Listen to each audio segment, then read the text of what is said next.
Hi అండి, నమస్తే. నేను మీ Sonia. Welcome back to our channel smart Soni Shiva. ఈరోజు మన వీడియోలో రంజాన్ స్పెషల్గా షీర్ కుర్మాని ఇంట్లో ఎలా చేసుకోవాలో ఈజీ వేలో చూపించబోతున్నాను. చేసుకోవడం చాలా చాలా ఈజీ అండి. చాలా తక్కువ ప్రాసెస్లో చాలా తక్కువ టైంలో ఎలా చేసుకోవాలో ఈ వీడియోలో చూపించబోతున్నాను. వీడియోని స్కిప్ చేయకుండా లాస్ట్ వరకు చూసేయండి. మన ఛానల్ని ఫస్ట్ టైం చూస్తుంటే సబ్స్క్రైబ్ చేయండి. ముందుగా ఈ షీర్ కుర్మా చేసుకోవడం కోసం మనం డ్రై ఫ్రూట్స్ని నానబెట్టుకోవాలి ముందు రోజు నైటే. సో అందుకోసం ఒక బౌల్ తీసుకొని అందులోకి 1 టేబుల్ స్పూన్ దాకా జీడిపప్పు, 1 టేబుల్ స్పూన్ దాకా బాదం పప్పు, 1 టేబుల్ స్పూన్ దాకా మిలాన్ సీడ్స్, అలాగే 1 టేబుల్ స్పూన్ దాకా పిస్తా పప్పులు, 3 ఎండు ఖర్జూరాలను వేసుకొని నీళ్లు పోసుకొని ఒకసారి బాగా వాష్ చేసుకోవాలి. ఇలా ఒకసారి కడిగేసుకున్న తర్వాత చల్ల నీళ్ళు పోసుకొని నైట్ అంతా నానబెట్టుకోవాలి. మీకు కనుక టైం లేకపోతే ఇక్కడ మనం చల్ల నీళ్ళు పోసే ప్లేస్లో మీరు గోరువెచ్చని నీళ్ళు వేసుకొని నానబెట్టుకోండి. ఒక 1 అవర్ 2 అవర్స్కి నానిపోతాయి. సో ఇలా నీళ్ళు పోసుకున్న తర్వాత మూత పెట్టి ఓవర్ నైట్ సోక్ చేసుకోండి. నేను మార్నింగ్ చూపిస్తున్నాను చూడండి. చక్కగా ఇవన్నీ బాగా నానిపోయినాయి కదా. ఇప్పుడు వీటిల్ని బాదం పప్పుల్ని అలాగే పిస్తా పప్పులకి నేను వీడియో క్లిప్లో చూపించిన విధంగా ఇలా పొట్టు తీసేసుకోవాలి. బాదం పప్పుకి పిస్తా పప్పుకి పైన ఈజీగా పొట్టు అనేది వచ్చేస్తుందండి నానిపోతే. చూడండి ఎంత తేలిగ్గా వచ్చేసిందో. ఇలాగే అన్నిటిని కూడా చక్కగా పీల్ తీసేసుకున్న తర్వాత ఇలా అన్నిటిని కూడా చక్కగా స్లైసెస్ లాగా కట్ చేసుకోవాలి. పిస్తాని అలాగే బాదం పప్పుని అలాగే జీడిపప్పుని కూడా చక్కగా నేను వీడియో క్లిప్లో చూపించిన విధంగా ఇలా సన్నగా స్లైసెస్ లాగా కట్ చేసుకోవాలి. ఖర్జూరాన్ని కూడా సన్నగా స్లైసెస్ లాగా కట్ చేసుకోవాలి. ఇలాగే అన్నిటిని కూడా నేను వీడియో క్లిప్లో చూపించిన విధంగా ఇలా చక్కగా కట్ చేసేసుకొని ఒక బౌల్లో వేసేసుకొని పక్కన పెట్టేసుకోండి. ఇప్పుడు ఒక ప్లేట్ తీసుకొని అందులోకి ఇలా సేవియాని వేసుకోవాలి. 1 కప్పు దాకా నేను ఇక్కడ 30 గ్రామ్స్ వరకు సేవియాని తీసుకున్నానండి. కప్స్ వైజ్ వచ్చేసి 250 గ్రామ్స్ కప్ ఉంటుంది కదా, దాంట్లో వేసుకొని తీసుకున్నాను. మనకి ఇలా బయట సేవియాన్ దొరుకుతుందండి. రెగ్యులర్గా చేసుకునే సేమియా కాకుండా ఇలా బయట సేవియాన్ అని దొరుకుతుంది. బారుగా కానీ చుట్టెలుగా కానీ దొరుకుతుంది. నేనైతే ఇలా బారుగా ఉన్నవి తీసుకున్నాను. వీటిల్ని ఇలా తుంచుకున్నాను అనమాట చిన్నగా. ఇలా తీసుకొని వీటిల్ని పక్కన పెట్టేసుకోవాలి. ఇవి ఆల్రెడీ రోస్టెడ్ అనమాట. సో మీకు మామూలువి అయినా దొరుకుతాయి బయట.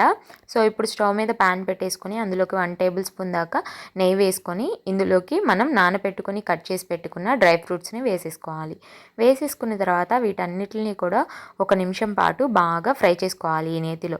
1 నిమిషం తర్వాత ఇందులోకి ఒక 1 టేబుల్ స్పూన్ దాకా కిస్మిస్ని వేసుకొని కిస్మిస్ కూడా కొంచెం ఈ నేతిలో ఫ్రై అయ్యేంత వరకు ఫ్రై చేసుకోవాలి. ఒక 1 మినిట్ పాటు ఫ్రై చేసుకున్న తర్వాత మనం ముందుగా తీసుకున్నాం కదా రోస్టెడ్ సేవియాన్ని, వాటిల్ని ఈ గీలో వేసేసుకోవాలి. వేసేసుకున్న తర్వాత వీటిల్ని కూడా కొంచెం ఫ్రై చేసుకోవాలి. ఆల్రెడీ నేను రోస్టెడ్ సేవియానే తీసుకున్నాను కాబట్టి చాలా తక్కువగా రోస్ట్ చేస్తున్నాను. మీరు కనుక నార్మల్ సేవియాన్ని తీసుకుంటే ఇంకొంచెం సేపు రోస్ట్ చేసుకోండి. ఇలా 1 నిమిషం పాటు రోస్ట్ చేసుకున్న తర్వాత వీటన్నిటిని కూడా ఒక ప్లేట్లోకి తీసేసుకోవాలి. ఇలా అన్నిటిని కూడా ప్లేట్లోకి తీసేసుకున్న తర్వాత ఈ ప్లేట్ని పక్కన పెట్టేసుకొని ఇప్పుడు అదే ప్యాన్లోకి ఏ కప్పుతో అయితే మనం సేవియాన్ని తీసుకున్నామో అదే కప్పుతో 3 కప్పుల దాకా పాలను వేసుకోవాలి. మీకు గ్రామ్స్ వైజ్ చెప్పాలంటే నేను 750 గ్రామ్స్ వరకు పాలని తీసుకున్నాను, ఫుల్ ఫ్యాట్ మిల్క్ని. సో ఇక్కడ 250 గ్రామ్స్ కప్ అయితే నేను యూజ్ చేశాను. అన్నిటికీ ఒకటే యూజ్ చేశాను అనమాట. ఇలా పాలను కూడా వేసేసుకున్న తర్వాత పొంగు వచ్చేంత వరకు ఈ పాలని బాగా కాగనివ్వాలి. పొంగు వచ్చిన తర్వాత మధ్య మధ్యలో కలుపుకుంటూ కొంచెం ఈ పాలని మరిగించుకోవాలి. ఇవి ఇలా మరుగుతున్న టైంలో ఇందులోకి స్వీట్నెస్కి తగ్గట్టు పంచదారని వేసుకోవాలి. నేనైతే ఇక్కడ 1/2 కప్పు దాకా పంచదార వేస్తున్నాను.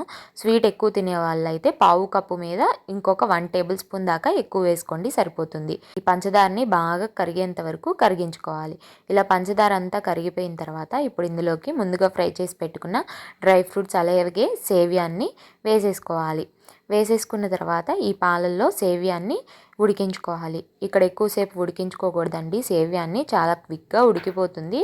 సో మనమైతే మామూలుగా పాయసం చేసేటప్పుడు మనం సేమియాని ముందు వేస్తాం కదా, పంచదార తర్వాత వేస్తాం. కానీ షీర్ కుర్మాకి మాత్రం ముందు పంచదార వేసి తర్వాత సేవియాన్ని వేసుకోవాలి. ఎందుకంటే సేవియాన్ చాలా త్వరగా కుక్ అయిపోతుంది కాబట్టి. ఇప్పుడు ఇలా సేవియాన్ని కూడా కొంచెం ఉడికిపోయిన తర్వాత ఇందులోకి ఫ్లేవర్ కోసం ఒక 1/2 టీ స్పూన్ దాకా ఇలాచీ పౌడర్ని కూడా వేసుకొని అంతా బాగా కలిసే విధంగా కలిపేసుకోండి.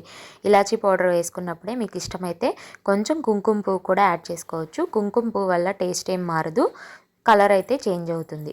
సో చూసారా మన షీర్ కుర్మా అయితే రెడీ అయిపోయింది. ఇలా పల్చగా ఉన్నప్పుడే స్టవ్ ఆఫ్ చేసేసుకొని పక్కకు దించేసుకోవాలి. ఎందుకంటే చల్లారిపోతే ఇంకొంచెం థిక్గా అవుతుంది కాబట్టి ఈ సేవియాన్ని ఇలా వేడివేడిగా ఒక బౌల్లోకి సర్వ్ చేసుకోవడమే. అంతేనండి, చాలా ఈజీ ప్రాసెస్లో చాలా క్విక్గా చాలా తక్కువ టైంలో ఈ షీర్ కుర్మాని చాలా టేస్టీగా కూడా చేసుకోవచ్చు. కాకపోతే డ్రై ఫ్రూట్స్ నానటానికి కొంచెం టైం పడుతుంది. ఇంక మిగతాదంతా 15 మినిట్స్లో అయిపోతుంది. సో తప్పకుండా ఈ వీడియో చూసాక మీరు కూడా షీర్ కుర్మాని మీ ఇంట్లో ట్రై చేయండి. ట్రై చేశాక ఎలా వచ్చిందో మీ ఫీడ్బ్యాక్ని నాతో షేర్ చేసుకోవడం అస్సలు మర్చిపోవద్దు. ఈ వీడియో కనుక నచ్చితే వీడియోని లైక్ చేయండి, మీ ఫ్రెండ్స్ అండ్ ఫ్యామిలీ రిలేటివ్స్కి షేర్ చేయండి. ఇంకా ఇలాంటి ఎన్నో ఈజీ అండ్ క్విక్ రెసిపీస్ కోసం స్మార్ట్ సోనీ శివ ఛానల్ని సబ్స్క్రైబ్ కూడా చేసుకోండి. ఈ వీడియో అయితే ఇంతే. మరొక మంచి వీడియోతో మళ్ళీ మీ ముందుకు వచ్చేస్తాను. అంతవరకు సెలవు. Bye all.